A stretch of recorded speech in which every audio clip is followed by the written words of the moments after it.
Gondur road भागातील बोरसेनगर येथे मोकाट कुत्र्यांच्या हल्ल्यात 1 वर्षीय चिमुकलीला जीव गमवावा लागलाय। त्यामुळे संतप्त झालेल्या सामाजिक कार्यकर्त्या तथा इंदिरा महिला मंडळाच्या अध्यक्षा प्रभा परदेशी यांनी पोस्टर झळकवत लक्षवेधी आंदोलन केले।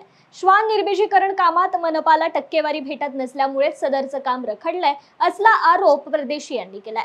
माहिती अधिकारात मागितलेल्या माहितीच्या आधारे दिवसाला 30 ते 35 तर महिन्याला 600 ते 700 नागरिकांना मोकाट श्वान चावा घेत असल्याची धक्कादायक आकडेवारी त्यांनी प्रसार माध्यमांसमोर मांडली असून मनपा प्रशासन मोकाट श्वानांवर आवर कधी घालणार असा सवाल देखील त्यांनी उपस्थित केला।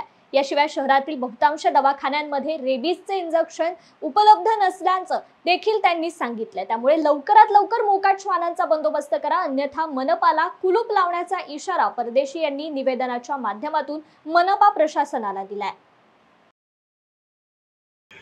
आणि जनतेकडनं महानगरपालिकेला काही अपेक्षा जर असेल ना तर आम्ही परत 1000 रुपये सुद्धा द्यायला तयार आहे लागलं सरकार। कारण आमच्या मुलांपेक्षा ना आम्हाला पैशांची किंमत जास्त नाही। आम्ही मेहनत करतो, कष्ट करतो आणि आमचे मुलं जर असे जर मरत असतील, या भीतीने जर राहत असतील तर ते महानगरपालिकेला उपयोग काय आहे आम्हाला अधिकाऱ्यांचा?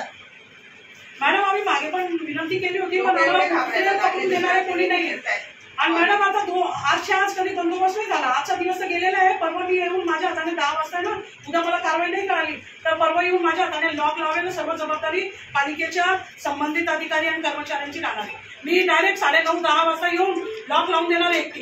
कोणी आला तरी चालेल, नाही आला तरी चालेल।